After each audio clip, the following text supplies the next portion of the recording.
Hi, thanks for tuning into this episode of QRP to QRO. This is video number 8, how to add a diaphragm style vacuum fuel pump to a small engine generator. So if you're looking for extended run time where you just want to add an external fuel tank to your generator, this is one of the methods that you can use to do so. Now, although I am covering a generator application in this video, this method actually can be more broadly applied to any small engine driven power equipment that uses an overhead valve style engine. So before I get too far into the teardown of how this pump hooks up, I do want to point out the type of fuel connection that I'm using. These are a marine style Johnson and Evinrude 2-prong fuel connection. And I've converted over to that. And actually, if you saw in the very beginning of the video, I had 2 boat tanks that I've got for holding fuel. And between power equipment and marine engines, I've probably got 8 or 10 different units that all share this style connector now. Even some Mercury outboards, I've made an adapter, just one of these little pigtails, and I've put one of these adapters on there. And you can buy them on eBay. I think that's where I bought these, on eBay sometime. But they've got the fuel barb on one side for the hose. So if you just had an open-ended hose, you just slide this right in there and then put a hose clamp on there, just like I did with that one. But most of the connectors that you buy like this are actually threaded. And this is actually the fuel adapter for the Honda EU2200i inverter generator, which I've got some ideas on doing videos on that unit as well. But the male style Johnson and Evinrude fuel connections that you normally can buy, like at Bass Pro Shop or Cabela's, they're all threaded like these inserts here that are meant to connect directly to a tank. So what you want to do is try to find the one that has the barb on it. And again, like I said, I found these on eBay for pretty cheap. I don't know, they were maybe 10 bucks a piece, 8 or 10 bucks a piece, something like that. So anyway, that's what I use, is the Johnson style. You can really use anything you want as long as it's a decent specific fuel connection. So moving on to the pump, I'll show you one of these vacuum style fuel pumps. These are also pretty cheap. I guess I haven't even opened that bag yet. It's a brand new one. Anyway, these are maybe $10 or $15, 20 bucks maybe, depending on what kind of quality you get and what seller you find them from. And these definitely came from eBay. I think I bought, trying to look, I don't know if that's actually the same pump or not. They're very similar, but I don't think they're identical. But anyway, they're maybe 10 bucks a piece, so pretty cheap. The only thing that you need to power these is some type of vacuum or pulse source, which that's what I'm going to get into here in the generator. So we'll start getting into that here.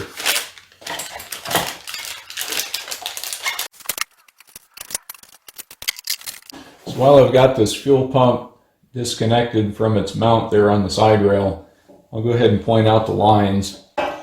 So this is the supply line. Coming in, you've got 2 parallel ports here. The one on the right side is the supply, where the fuel goes in. And then the one that's perpendicular to that off to the left side, as I'm holding it in this configuration, that is the output of the fuel pump, and this is the line that you connect up to the carburetor. So the one on the bottom, I'll flip this around a little bit so it's on the right side here, but this port is the vacuum sense line that runs the diaphragm. And this is the line that, in this case, I've got it going to the overhead valve cover. So I'll show you guys that here a little bit more in depth as we go along.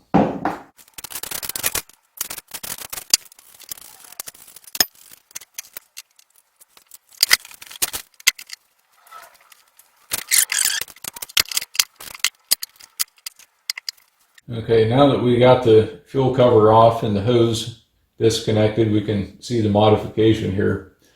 That's just a barbed fitting with a pipe thread on the other side. I want to say this one's about 1/4 inch, maybe 3/8. I'd have to check the size again, measure it, but What you want to do is try to find the smallest barb that you can. You don't really need a very big one. The main thing is watching the size of the hose. And again, this is either 3/8 or a 1/4 inch tubing. Fuel tubing is what I'm using. But for the vacuum line, what you want to do is drill a hole through the overhead valve cover. But the catch to it is, when I originally was working on this project, this is the breather tube out of the air vent.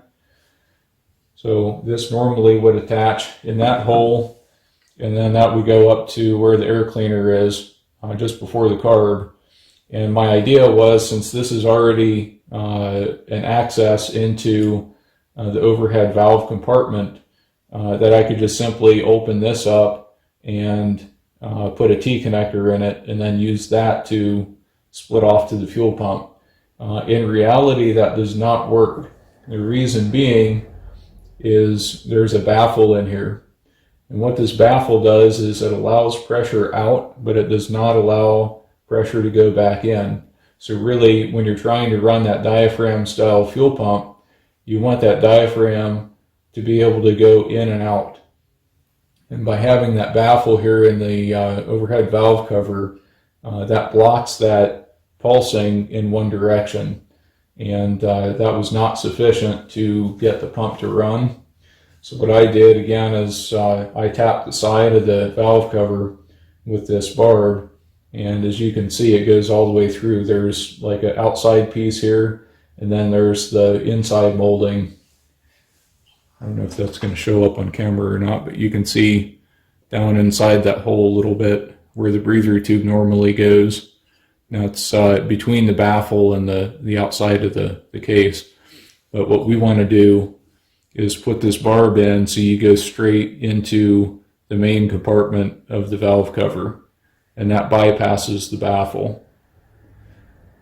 So that's really all you need to do with it, is just hook that barb up. So put it all back together.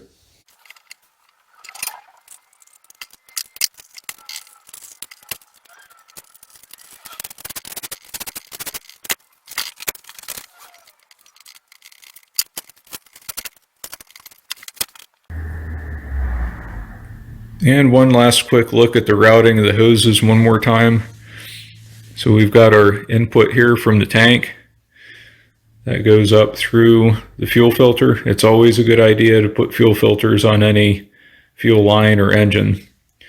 And that comes up, passes into the input side of the fuel pump.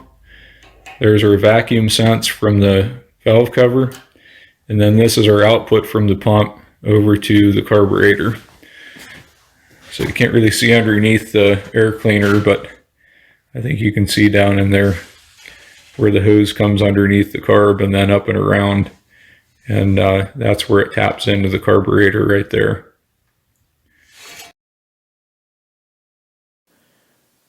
In editing this video, I had 4 additional points I wanted to explain. I have 2 screenshots here that follow along with the notes as well. Point number 1. To find where to tap the valve cover, first look on the engine side of the valve compartment and look at the valves and lifters. You want to get as much space as possible away from them. Point number 2. Find a location where the fitting will angle down into the valve compartment if possible, at the very least horizontal. Also ensure that you route the vacuum line to the pump upwards away from the valve cover. This is to ensure that oil doesn't drain into the fuel pump diaphragm. It is fine for oil to get splashed up inside the line so long as gravity pulls it back down inside the valve cover. On the same point, it is also beneficial, if possible, to get a location on the valve cover that is higher. In my install, this was not possible due to proximity to the lifters. Point number 3. The fitting has pipe threads. Pipe threads differ from machine threads in that the fitting gets tighter the farther it goes in. The shank of the fitting and the tap to cut the threads in the cover taper. Take a close look at the inside of the valve cover with the fitting in place. Note how little of the fitting protrudes into the valve compartment, next to nothing. You do not want this fitting screwed down until the hex sits flush against the outside of the valve cover, as if you're tightening a nut and bolt against a part. This all implies that you must also take great care when tapping the hole in the valve cover, as the further you run the tap in, the further the fitting will have to go in to seal the threads and tighten up. The object of the game here is to get the taper of the threads in the valve cover just wide enough that when the fitting tightens up as you screw it in, it does not protrude very far into the valve cover, maybe a 32nd of an inch or so, max. Point number 4. When tightening the fitting, do not torque it. You just want it snug. It does not have to be tight, as it's not holding very much pressure. You just want it tight enough that it doesn't rattle itself loose in operation. As I mentioned earlier in this video, this method of attaching a fuel pump to a small engine can be more broadly applied to any power equipment driven with an overhead valve style engine, not just generators. So one other option, if you don't have an overhead valve on your engine, you can always tap the crankcase to get your pulse for the vacuum fuel pump. So one thing to be aware of is if you are tapping the crankcase, there is a little bit more that can go wrong. If you mess up the hole or you crack the case, then in that case, you have to replace the whole crankcase and move the pieces and parts between the two units. Whereas if you go through the overhead valve like I did in this installation, if you mess it up, the only thing that you have to replace is the valve cover. So it's a little more simple that way, a lot less to go wrong, and as you see, it works just fine.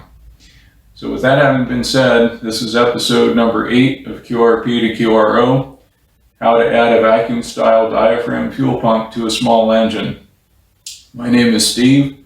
My amateur radio call sign is KC8QVO, and if you would, check out my QRP to QRO channel and find the introduction video. That'll give you a little bit more about what this channel is, the types of topics that I like to cover, and what you can see coming down the pipeline in the future. As to when I get certain videos out and certain topics, it's all opportunity related, so whenever the topics come, they do. But if you would subscribe to the channel, if you found it informative or you think other people might benefit from the information as well, feel free to share it. You can also follow me on Twitter at QRP to QRO. Thanks for watching.